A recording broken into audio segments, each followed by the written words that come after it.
Hello, bruv. We're back with The Haunted Homestead by Eden Southworth. Return to Chapter 7 in a very fragile 1897 publication. And I don't edit on this channel, so you get what you get. It was a 3 days and 3 nights stage ride from Winchester, where I live with my guardian, to Wolfbreak, the home of the Laguerre. Accordingly, in order to reach my journey's end on Christmas Eve, I set out from home on the 20th of December. And after 3 days and nights of the roughest traveling up hill and down, through the darkest forest, along the banks of the most frightful precipices, across the rudest and most primitive bridges, thrown over the most awful chasms, through mountain streams so deep and rapid that in fording them it was often hard to tell whether we rode or rode. Finally, on the evening of the 24th, I reached Frost Height, where the mules from Wolfbreak, under the charge of Uncle Judah, already awaited me.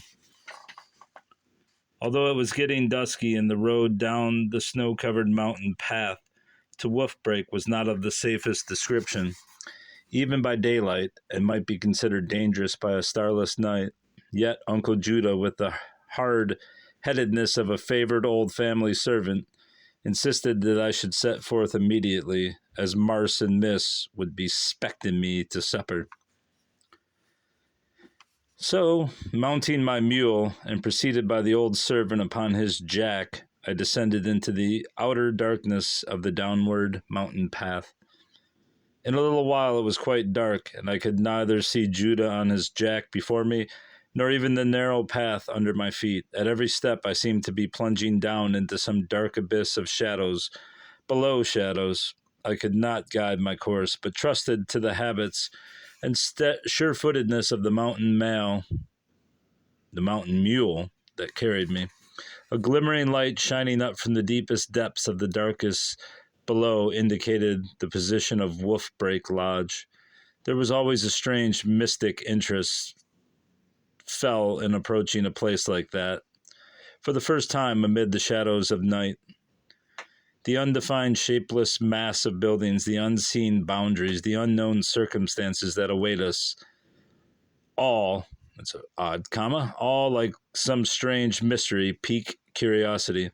And to these general subjects of interest was added the particular one of the haunting presence of which Mathilde had darkly written. I was yielding imagination up to the fascination of these dreamy speculations, when my mule, having reached the bottom, or else an obstacle of some sort, I could not, in the deep darkness, decide which, stopped short, and I heard, okay, so it just leaves out half a sentence. Stopped short, and I heard a familiar voice say, "Is that you, Uncle Judah? Did Agnes come?" "Yes, honey," relied the old man. Yeah, apparently they had no editor for this library series. "Yes, honey," replied the old man, "and I am here. Where are you, dear Mathilde?" exclaimed I in the same instant. "I am in the carryall. Uncle Judah, help your Miss Agnes off, and bring her in here with me." In obedience, the old man lifted me out of my saddle, and, to use his own vernacular, toted me through the slush and set me in the carryall beside Mathilde. I could not see her form, but I felt her arms wound around me, and her lips against my face, searching for those other lips that quickly met hers. And then, "I'm so overjoyed to see you, dear Agnes. It was so good of you to come," she said. "I couldn't wait. I had to order the carryall and come to meet you at the foot of the hill." We were then about a half a mile from the house. Mathilde made the boy that drove her get down and give his place on the driver's seat to Uncle Judah, and then take charge of the mules to lead them home. And so we proceeded through the snow-covered bottom toward the house.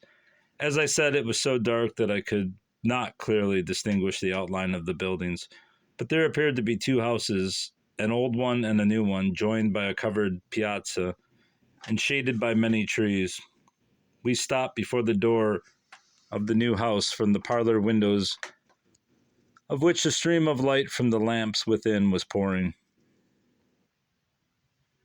We were met by Miss Laguerre, who gave me a cordial welcome, and took me at once to an upper front chamber, comfortably furnished, where a fine wood fire burned and a kettle of hot water stood upon the hearth for the convenience of warm ablutions.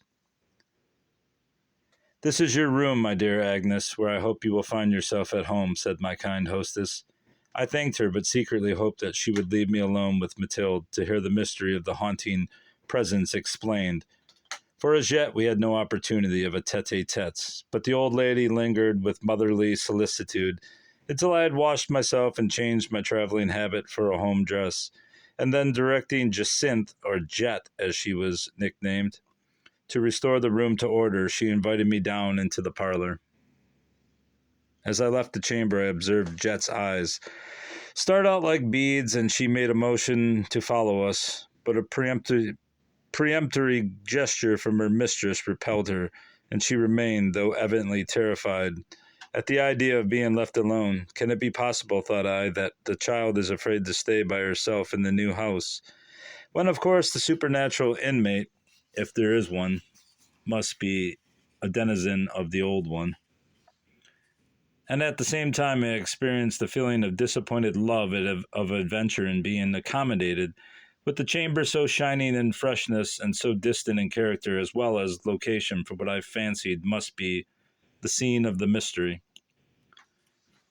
When we reached the parlor, we found the party of young people collected to celebrate Christmas Eve, but scarcely were the introductions over before a servant opened the door and announced supper, and conducted by Mrs. Laguerre, we all went out by way of the hall and covered piazza to the dining room in the old house, where the feast was spread. I cannot stop to analyze the sensations with which I crossed the threshold of this mystery-haunted house and entered the faint, old-fashioned parlor where the supper table was set. The polished oak floor, the oak-paneled walls, the high, narrow, deep-set windows, and tall black walnut chimney piece over the broad fireplace, flanked by a high cupboard in one corner and a coffin-like clock in the other, all whispered of those who had lived and died there long years before. There was a well-spread and cheerfully lighted table, and a merry, youthful company assembled around it, but even these animating influences were not sufficiently powerful to exorcise the thoughts of the dead, for talkative and frolicsome though they were, their talk was still of the supernatural, of ghosts and ghosts' seers. I did not talk. I was too earnestly interested in hearing, and I listened breathlessly to learn the mystery of the house. In vain! Not a single allusion was made to a specter in connection of Wolf-Break Lodge. They ignored the supposition. Perhaps they were really ignorant of it. Supper over and cleared away, the young people returned no more that night to the parlor in the new house, but prepared for a game of snap-apple in the old dining room, which their romping could not hurt. I was so weary with my 3 days and nights of riding, and so eager besides for a tete-a-tete with Mathilde, that I pleaded fatigue as an undeniable reason for retiring before the game should commence. I hoped that Mathilde alone would attend me. Not so. Miss Laguerre, apparently watching my withdrawal, joined her daughter and myself as we left the room, and accompanied us to the chamber set apart for my use in the new house. When we had reached this apartment, Mrs. Laguerre said, "There is no one that sleeps in this house usually. We keep these chambers principally for the use of our guests. No one will occupy any room within it tonight except yourself, unless, indeed, you feel afraid." "Afraid?" repeated I in a tone that quickly called forth an apology. "Oh, I know, my dear Agnes, that you are now no coward, but I did not know but that you might feel indisposed to sleep alone in a strange house." "What? When it is a perfectly new house, Mrs. Laguerre? If indeed it were an old-time house, I might be afraid of the traditional ghost," said I, watching in her countenance the effect of my words, and seeing her, to my astonishment, turn pale and send a quick, significant glance to Mathilde, who averted her head. "Ah," thought I, "the old house is haunted. Would they only let me sleep there, where there is some chance of being delightfully frightened? I was about to say, Agnes, that if you prefer, I will send one of the Negro women to sleep on a mattress in your room. By no means, Mrs. Laguerre. I shall fall asleep as soon as I touch my pillow and not wake until morning. So I should not be able to appreciate the benefit of Peggy or Dinah's society. Very well, my dear, as you please. Here is a bell rope at your bed's head. Its wires run into the old house. If you should want anything, ring. I smiled and assured my hostess I wanted nothing but sleep, whereupon she called Mathilde, bade me the good night, and left the room. Turning back, however, she said to me, Agnes, my dear, lock your chamber door after us. Yes, madam. Excuse me, my dear, but young people are forgetful, especially when they are tired and sleepy. I think I should like to hear you lock it, Agnes. There was something in her caution that struck me as very singular, but I laughed and went to the door, said, and after repeating my good night, as desired, shut the door in their faces and locked it. There, have you heard me lock the door? I inquired. Yes, my dear, all right. And is your mind at rest on that score? I am sure that you have attended to my advice. Good night and happy dreams. Thanks, and the same good wishes. Good night, said I in conclusion. I listened and heard them go downstairs, enter the parlor, and fasten the windows and secure the safety of the fire there, go in the back half door and bolt and bar it, and finally go out by the front door and lock it after them. Fastened up as I was in the house, I did not feel myself quite in prison. Because, should I, like Stern's Starling, want to get out, I could do so by the back door. Now, I never could account for it. But no sooner was I left alone in that room, resplendent as it was with newness, than a strange feeling of superstition came over me that I could neither understand nor escape. It was in vain that I turned my eyes from the shining white wall and freshly painted and varnished doors and windows to the cheerful pattern of the carpet and furniture drapery, and said that in this new and freshly furnished chamber the supernatural was out of place. There grew upon me the impression of an unearthly presence near, and the feeling, in spite of all probability, that this was the scene of the household mystery. This was the haunted chamber. In this new aspect, I examined it. It was the least like one that could be imagined. It was a lofty, spacious, cheerful, double-bedded room, with 4 large windows, 2 on the east and 2 on the west side, with a fireplace in the south wall, and the heads of the beds at some distance apart against the north wall. Between the 2 east windows was a pretty dressing table in glass. Between the west windows was a washstand with a china service. On each side of the fireplace were 2 spacious clothes closets. Before the fire sat 2 easy chairs. In intermediate spaces around the walls were half a dozen other chairs. I examined the clothes closets and found them entirely empty, and at the service of my dresser. Then I looked under the bed, then beneath the drapery of the dressing table, and finding nothing that should not be there, undressed myself, said my prayers, blew out my candle, and went to bed. I could not sleep. My mind, my nerves had for some reason become unusually excited, and despite of extreme fatigue, I lay awake. I thought the room was too light, for, though the candle was extinguished, a glowing fire burned upon the hearth, a few yards from the foot of my bed, and the light of the now risen moon streamed into the east windows. After turning from side to side, vainly wooing slumber, I arose and went to close the east front windows. As I reached them with this purpose, I stayed my hand a moment while I looked out at the snow-clad, moonlit mountain landscape. Below me was the bottom, bounded not many furlongs off by the cedar-grown precipice, down which that very evening I had come. Under the shelter of the mountain, straight in the line of my vision, lay the family graveyard of the former owner. In a copse of evergreens where the spectral-looking tombstones gleamed whitely among the dark firs and cedars. Meditating upon these departed, I closed the blinds of the front windows and then went to the back ones. The latter looked straight down into the uncurtained windows of the lightened dining room where the young people were still at play. Above these windows and directly opposite to mine were those of Mrs. Laguerre's bedroom, now dimly lighted from the fire within. With this proximity of the family, I felt less lonely, closed my blinds, and returned to bed. Still, I could not sleep. The fire on the hearth beyond my bed's foot flickered up and down, casting tall, spectral shadows that danced upon the walls, or stretched their long arms over the ceiling. For hours I lay watching the phantasmagoria, until the fire died down and the tall, dancing shadows sank into a mass of darkness, before sleep came to my wearied senses.